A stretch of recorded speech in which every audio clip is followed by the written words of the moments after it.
to the Binge List. I am your host, Paul Chappell, and we are continuing our recap of WandaVision Season 1. This is Episode 8.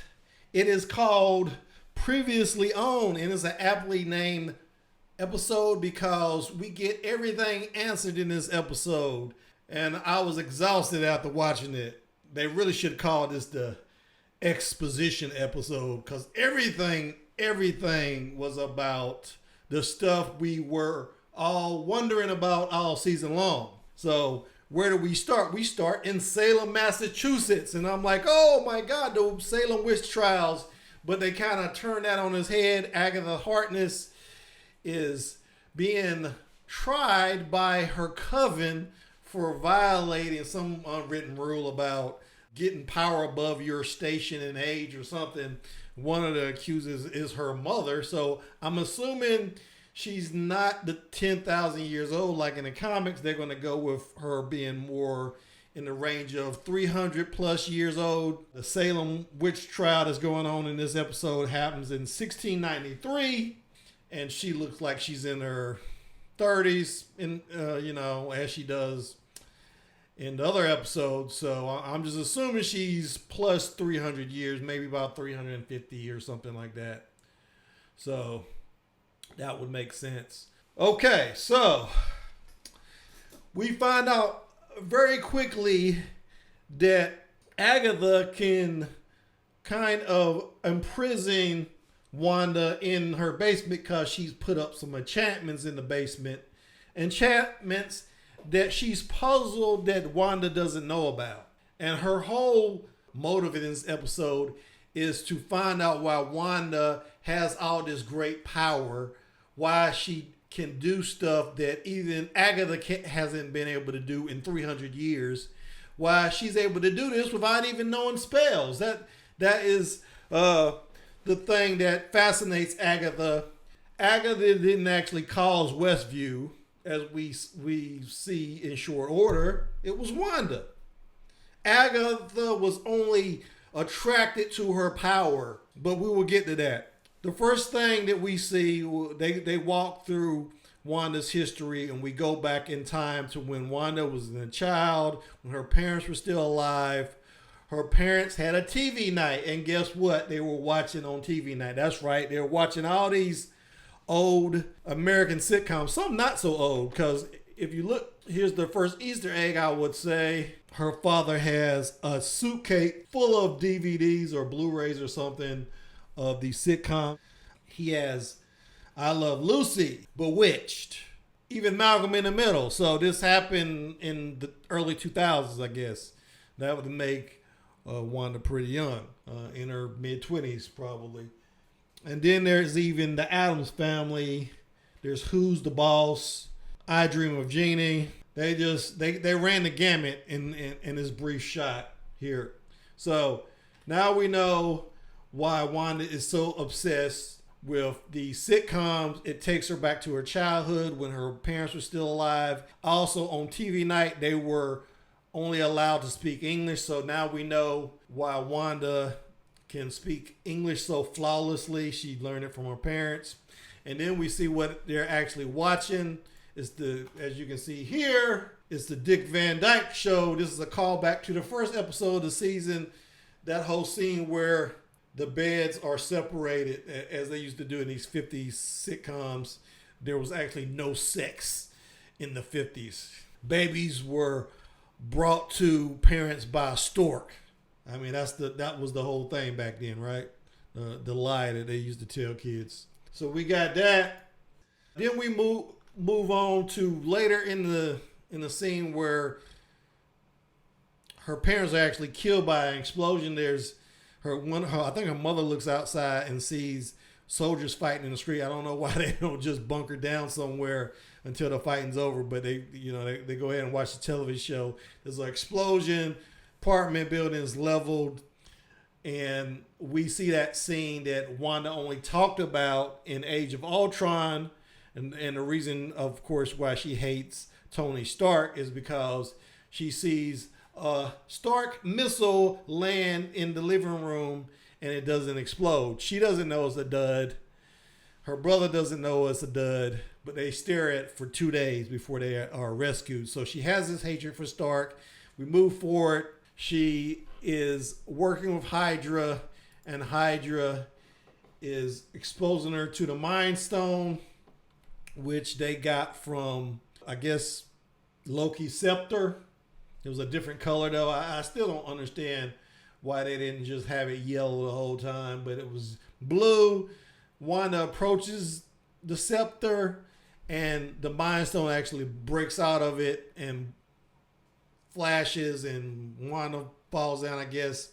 She's the first test subject to actually survive interaction with the Mind Stone. She gets this power. We see her later in this episode. Here's another Easter egg of her watching the Brady Bunch on television in her little cell with Hydra. All these periods of her life, she was confident by her interaction with these TV sitcoms. Then we move even further when she's an Avenger. She's living in an Avengers compound next door to Vision. And even then, she's watching reruns of Malcolm in the Middle. We see Bryan Cranston in this shot. And Vision's trying to comprehend why the show is funny, because the house falls down on his character, or on Bryan Cranston's character, and Vision doesn't see what the humor is in that. And Wanda explains to him, well, that's not that type of show. He's really not hurt. So, all these references to sitcoms. But the biggest thing, I think, and see, sometimes when you follow narration or explanations from characters in these shows, you take it as gospel. And we found out in this episode, we saw for Hayward, he told us in an earlier episode that Wanda stole Vision's body from Sword. And it's revealed in this episode that no, that actually didn't happen. Wanda came to Sword demanding to have Vision's body so she could bury it.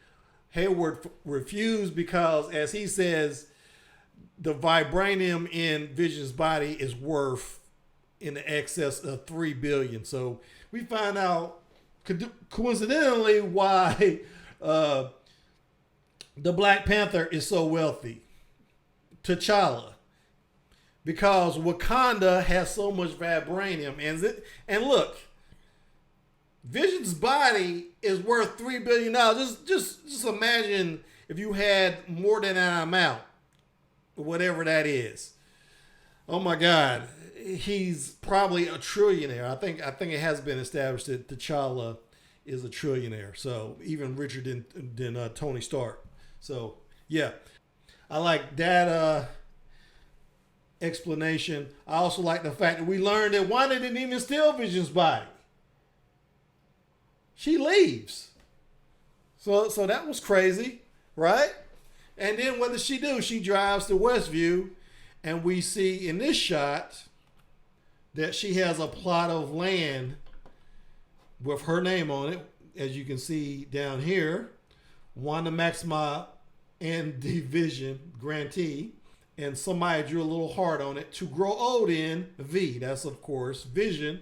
So Vision and Wanda had bought this plot of land in Westview where they were going to grow old in.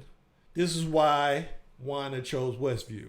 And then she has so much emotion at that point in time that she spontaneously creates this 50s Westview. Right on the spot, she brings Vision back. She's so powerful, she brings Vision back without his body. And how do we know she just didn't take the body from Sword somehow? Because there was a post-credit scene. So if you watch this episode without actually watching to the ends of the credits, you would have missed probably the most important post-credit scene this season. There was one last week that wasn't even really anything. This one has actually revealed a lot of information. So as you can see in this shot, we have that Stark drone that they used in an earlier episode to get into Westview. It's still emanating power from Wanda. They used the power from this drone to reactivate their version of Vision, which is the original version. And there's going to be some kind of standoff, I guess, between Visions. Is this Vision going to be able to just walk through the force field? Likely. So we know what's going to happen in this next episode. We know there's going to be some kind of confrontation. It's going to be pretty great. So that's pretty much, I think, all the Easter eggs. What did I think of the episode? Like I said, I thought it was exhausting. There was so much to take in. I pretty much had to watch it twice to get all the reference. There was that shot when Wanda's driving through Westview. This is another Easter egg where we see all the people that are later going to be participants in these episodes of WandaVision. They're just regular people in town. So yeah, all the little details made sense. It makes we now know what the villain actually wants. That she had no part in creating Westview. That was all Wanda. But now Agatha Harkness is holding Wanda's children as hostages. Now, the one thing we don't know, and I've talked about this before, we don't know whether her children are actually real. It seems to be that Wanda thinks they're real. Do they have souls, though? We know that Agatha Harkness has some kind of involvement in the comics with giving these kids souls, so they were actually real. That's a word. So that's the last piece of the puzzle that I would like answered. Are these kids real? How is Wanda going to handle the collapse of Westview? That has to happen at some point. Is she going to be persecuted or prosecuted for creating Westview? Because she did imprison a lot of people. So there's just so many questions I got. And I can't wait for the next episode. But yeah, that's all I got for today. I'd like to thank my subscribers. Encourage you. Hit that subscribe button. Like, share, comment down below. And ring that bell if you're already a subscriber so you know when my next video drops. And I will see you when I see you. Thanks for watching.